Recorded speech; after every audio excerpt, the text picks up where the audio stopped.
My butt is getting in my way.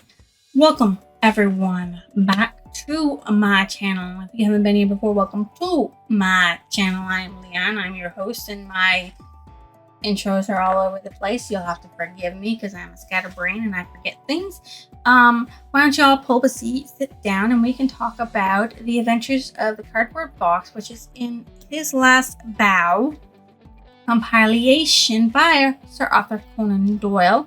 And it is about Sherlock Holmes and his series. So, for this one, Holmes, Watson, and Lestrade visit Susan Cushing, who has just received by mail 2 human ears in a cardboard box. Susan says that James Browner, a steward who married her younger sister Mary while drinking, had a fight with Mary and Sarah, Susan's second cousin. That was all she knew. So, Sherlock Holmes is, of course, called upon to figure this out because, obviously, Inspector Lestrade, who has given this very much weird case of 2 human ears given to Susan Cushing, who says, I don't have any enemies. I don't know why it would be sent to me. I just live in my home, minding my own business, right? And so Sherlock Holmes is like, yeah, I think this is a very curious case. Let us go solve it. So he meets with Susan Cushing, who of course sits there and says, I don't know why somebody would send me this. I don't know what's going on. She's very confused, and it very much frightened her. And she's like, I don't know what kind of questions you want to ask me. And so Sherlock goes, well, I want to inspect the ears. So he goes and he inspects the ears. And he's like inspecting them really up close. And he does it for a reason. So when he goes back inside, he actually stares at her ears and realizes that one of the ears is her sister's. Which one? At the moment, that was undecided. So Sherlock asks about her sisters. Sarah Cushing, who used to live with her but moved out a few months ago. No, some people don't know about it. And Mary Cushing, who is now Browner, was with her husband, and that they disappeared, and she does not know where they are currently at this time. Okay, so then Sherlock Holmes puts all the pieces together while Dr. John Watson, of course, narrates the story about how he did it. He spoke to Susan about her brother-in-law, James Jim Browner, where he was in the Navy, because he was in the Navy, and where he set off from and everything. And he figured out that it was him who did it. And it was not, as they thought, both Mary and James's ears in there. But it was Mary's ear. Mary's ear. Yeah, she is dead. She is very much straight up dead. And it's because James Browner unalived her. He unalived her and her lover, and then cut off their ears, and tried to send them to Sarah, but instead sent them to Susan because they used to live together. He didn't know Sarah had moved out of Susan's home. All because, Sarah introduced Mary to her lover, Alec Fairbairn. She don't know if she did this out of spite or whatnot, or maybe she didn't think James Browner was good enough for her sister, but she introduced Mary and Alec because she knew that James was going to be gone for so long, and maybe she suspected that he was cheating on her sister, but I don't know. Anyways, he sat there and walks up to Sarah after finding out about Alec visiting his wife, and says, if your friend comes back into my home, I will cut off his ear and give it to you, to prove I'm serious about how I don't want him anywhere near my wife anymore.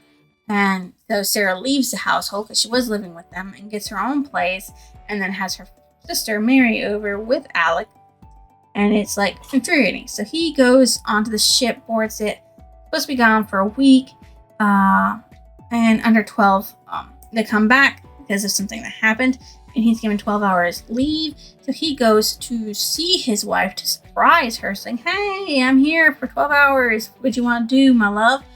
And she's being driven away in a carriage by Alec. So he follows them. And he follows them to a place where lovers get into a boat on a hazy fog lake. And then he unalives them both there, drowns them after cutting off their ears and sending it to Sarah, technically to Susan. And it haunts him. What he did. It haunts him to the point where he can't even sleep. He's like, "I unalive them quick, but they're slowly unaliving me. Every time I close my eyes, I see them and it terrifies me. Don't put me in a room by myself. Don't put me in a cell by myself. You will not be alive in the morning." That's that. But it was interesting that it came in a cardboard box and to the wrong person. Like, you can do research first, figure out that she was still living there. My favorite character was Sherlock Holmes, where he deduced what happened based on 2 pairs of ears. The pair of ear in the box, or one of the ears in the box, and Susan Cushion's ear.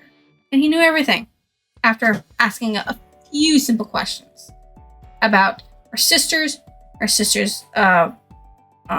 husband. And that was it. And he's like, "Here you go, Inspector Lashad. This is your person's name. This is where he's going to be. We'll get him." And then James tells everybody what happened. That's how you know what Sarah and Mary and James were doing.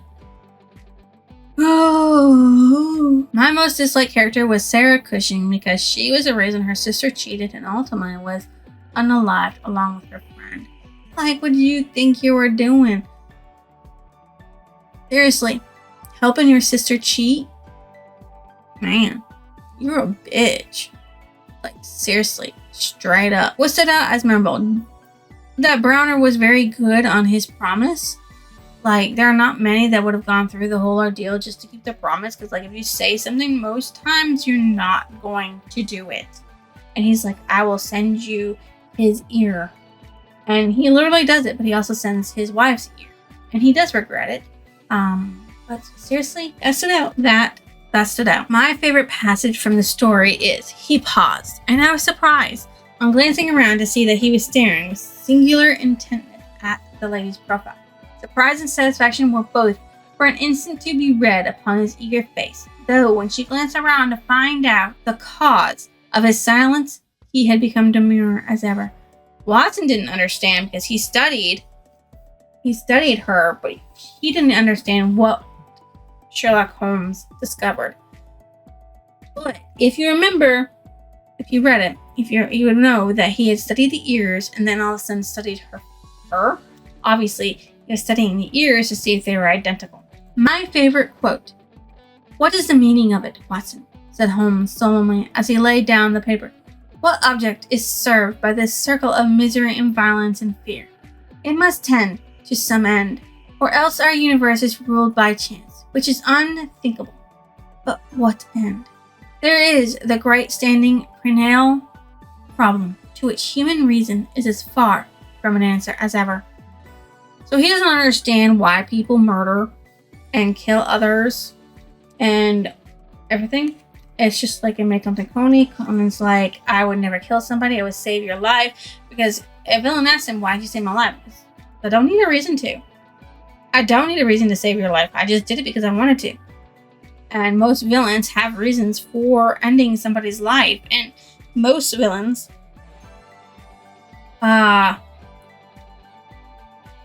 reasons are freaking petty. They're so petty. Like, somebody cheated on you. That doesn't mean you go out and kill them. Divorce them. Would have been better. Dump them. Publicly. Make it their shame. Not yours. Their shame. Okay? What I thought about the ending of the book. That Jim Browner should be made to live forever because of what he did. He deserves all the suffering in the world. There is no reason whatsoever in the entirety of the world to end somebody's life at all just because of nothing. There is no reason. There is none. Okay? Sarah, who's still alive and was supposed to receive the ear, should be ashamed of herself for what she did. And honestly, she should be held for accessory to murder, because it is her fault that he was pushed to that level to do what he did. I do wish that he had not killed Mary, because she should have just been divorced and shamed for life for cheating. Like in the Scarlet Letter, she should have a big A on her chest. Adulterer. Cheater. If you're not satisfied with somebody, leave them. That's all you need to do. Just leave them. Don't stay with them if you're not satisfied. Leave them. Okay. What book did it remind me of? Other Sherlock Holmes stories is what it actually reminded me of.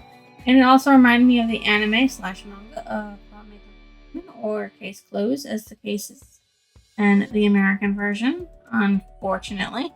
This book, as you know, is part of a series called Sherlock Holmes. There are still many books, stories in His Last Bow to be listened to.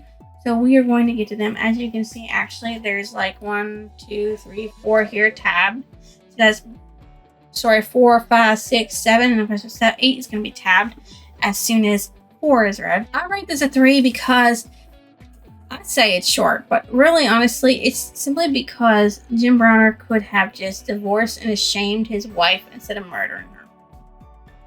Like, there was better ways of going about it. Much better ways. Okay. I've realized in like the last 2 videos that you have seen from this channel that I do not say this, but it goes without saying. If you think I deserve a like, comment, or even your lovely subscription, drop it down below. I will see you next illusion.